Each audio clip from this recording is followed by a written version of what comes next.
who's been working with women navigating these hidden battles. Kerry, thank you so much for your time. Good morning. Thank you so much. Good to be here. Yeah, it does seem quite luxurious, doesn't it? Doesn't it? When we see it on TV and, it says, this is how you relax, you deserve this break. But a glass of wine isn't just a break. It can be much more troubling than we think, right? Absolutely. It's been made to seem very cool. And if you look at functions where people are not drinking, they almost belittled where, what's wrong with you? Why? Come on, have a drink. It's such a normal thing. And if you're with the in crowd and you're all drinking and having fun, it is cool. So it was branded that way, and it was made out to be something that, if men can do it, women can do it. And this is the thing that you're supposed to do when you meet people at the end of the day, when you have functions. If you're going out for a business lunch, it doesn't matter what it is, you always get invited for a drink. Yeah, that is absolutely true. And it seems like that drink seems compulsory, like we all should be drinking anyway. So come through, let's have a drink. But more than anything, it's been seen to be something that promotes relaxation, promotes me time, and almost like something that's been masked to promote like your mental health. Hey, this is how I take care of myself at the end of the day. Absolutely. And I do understand from a brain point of view, people who have very, very busy brains and a lot going on, that drink will calm all the busyness down. So it does help you in some way. It's a coping strategy. But it's not, everything's about balance. So when that one or two glasses becomes a bottle and that's when it becomes dangerous. Right. And let's speak about some of those hidden messaging behind that glass of wine, because, like we said, it will probably help you relax at the end of the day. But if it becomes a daily habit, maybe you should be looking into something else. What exactly is the conversation that we should be having? I mean, the conversation is wine o'clock, but the real conversation are the deeper struggles that more and more women are facing that lead them to this daily wine o'clock routine. Absolutely. So I think that the pressures that women are under now compared to even 10 years ago, 20 years ago, are much more vast. So especially post-COVID as well. So a lot of women are running their own businesses, or you're in a company where you really have to make sure that that job works for you, because nobody ever wants to land up where they were in COVID. So women are working harder. A lot of kids are being homeschooled now, or they're looking after an elderly parent or somebody who's at home. So there's a lot of that pressure. Plus, they're working all day. So they still have to do homework and pack the school lunches and everything else. So it just seems like a lot of pressure on them, where a lot of women just aren't coping with that. They're not getting the support they need from anyone else in the family. Yeah. And coping is what we're speaking about, right? Alcohol consumption is becoming a coping mechanism. Speak to us about how this is.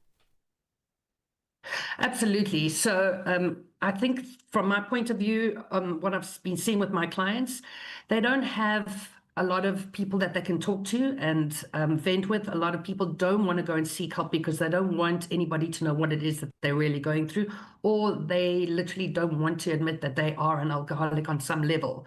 So they cope with it the best way that they can, in a silent way that's socially acceptable. Going out there and discussing it makes people frown upon you, and you're seen as less than, because you have to go and do this terrible thing just to cope, where everybody else seems to be okay. So I think that it's a silent way of just coping and doing it in a way that makes sense to you, where you can feel good at the end of each day. Do you think that my opening statement was correct in terms of how the media has really influenced the sort of look of luxury when it comes to alcohol consumption, especially in this particular wine o'clock scenario? Oh, 100%. I was actually listening the other day to, I didn't know that this existed, but apparently there's this thing going around where young kids can rent a bottle.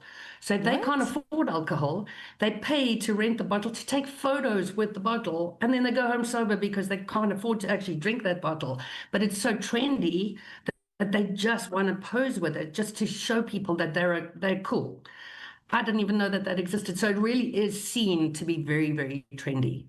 Yeah, 100%. And now that trend becomes, that look, maybe one day you pose with the bottle, the next time you get a little bit older, you make a little bit of money. Now you can afford that bottle. And now you get to not just show off that you can afford a particular bottle, but also the alcohol consumption that comes with it is very harmful.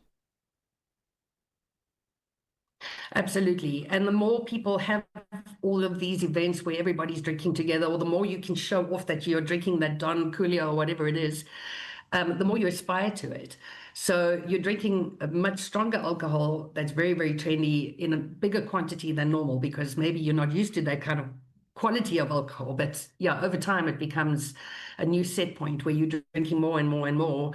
And it definitely isn't good for our health on any level, not physically, not mentally. It messes our sleep up. There's so many other effects that it does. Yeah.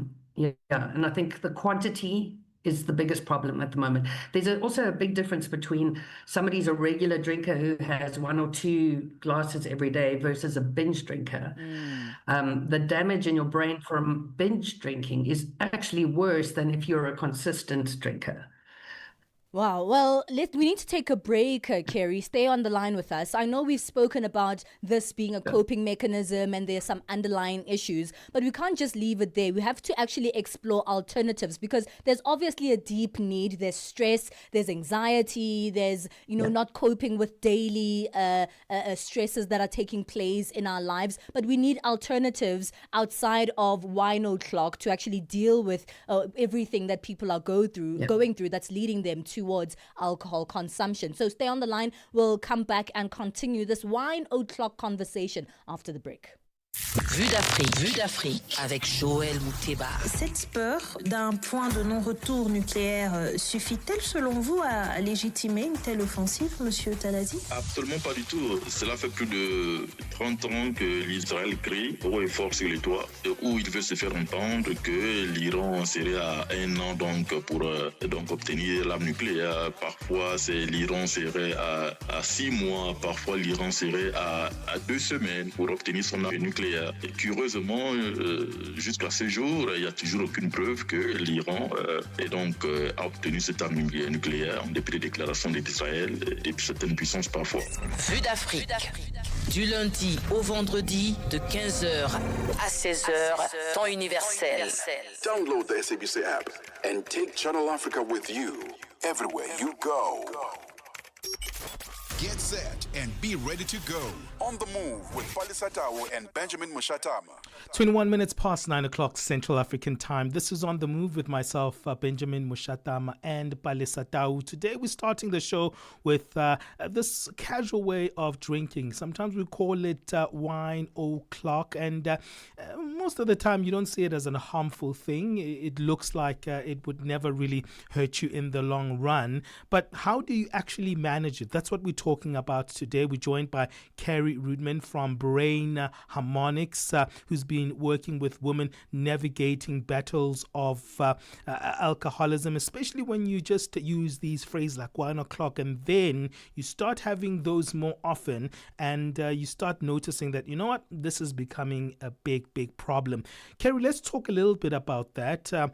When something that's so casual, that's so easily done, becomes problematic, how would you actually start noticing that change? That, something that was casual is now starting to become a bad habit?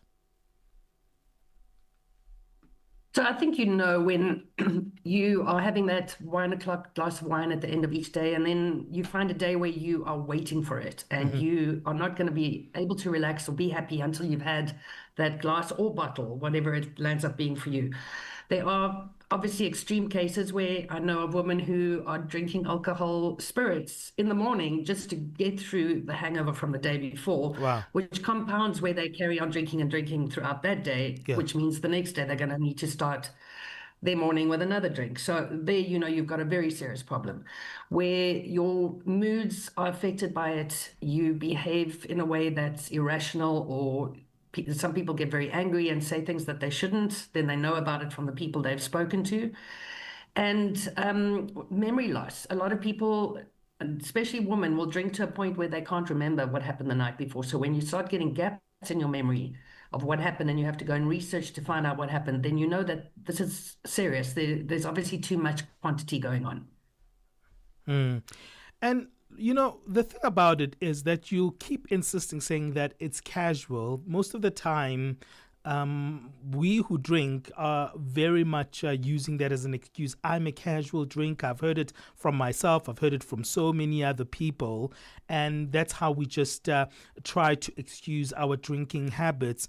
How do you think we should actually notice that, you know what, this is becoming more serious? Because most of the time we do believe that we are casual in our drinking. I've never heard anyone saying that I don't drink too much, I'm not an alcoholic. There is always that kind of denial, isn't there?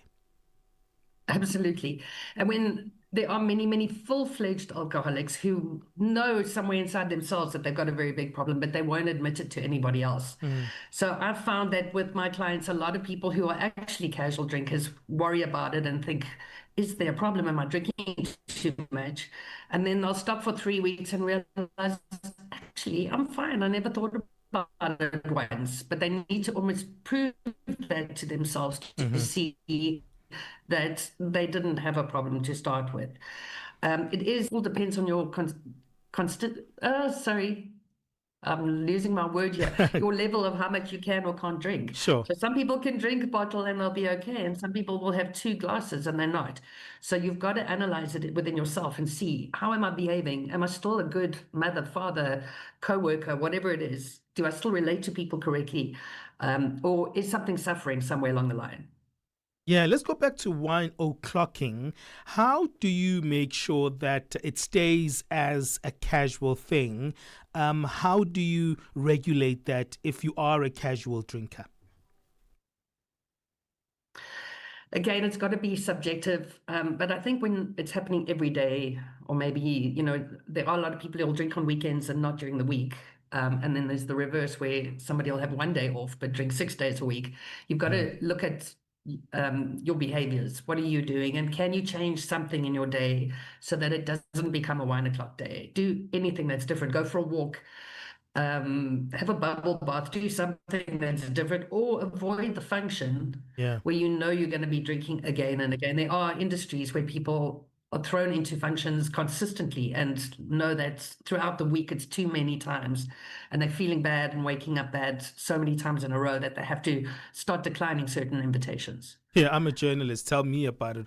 All these functions that we invited to, it's crazy. I remember as a younger journalist, I had to kind of stop myself from actually going to these events all the time. And I think what you said earlier on is powerful there. Kerry, you were talking about find something else of relaxation, replace the 1 o'clock with something else, and see how well you'll do with the alternative.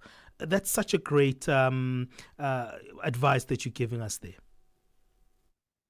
Absolutely. And the other trick that you can do when you are like in your profession where you at so many functions is cheat and get a wine glass and put appetizer in it and pretend that you're drinking wine, because people give you so much flack when they see that you don't have a drink, and they do. That's true. So you really need to lie about it and pretend you have a drink, just so you can get through a night or a function without having to be coerced into it. And, there are stresses in life, and we do use alcohol as a way to unwind. We use alcohol as a way to escape, to deal with stress and anxiety. But there's a lot of myth making around that, alcohol relaxes you.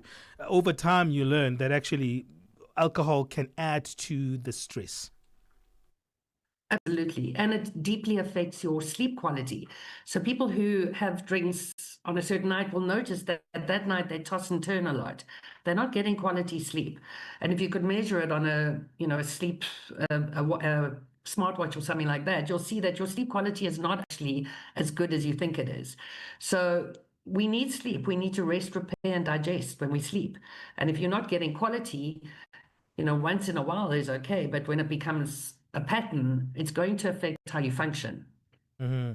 Tell us a little bit about the work at Brain Harmonics, what you do there as we wrap up, and where people can find more around the work you do, Kerry. Sure. So we do a brain map assessment. It's almost like taking a photo of your brain, the pathways, and where your brain's stuck in certain things. So your brain can do something where it locks into not letting go of a routine or a habit or a craving, or you might have depression markers or anxiety or anything like that. Once we have an assessment, we play your brain back to you as sound. So there's no input into your head in any way. Your brain gets to hear exactly how it's pulsing at each place.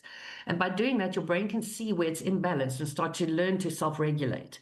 So it's a much easier way of combating traumas and stresses and things that you've been through, where your brain rewires and into new neural pathways.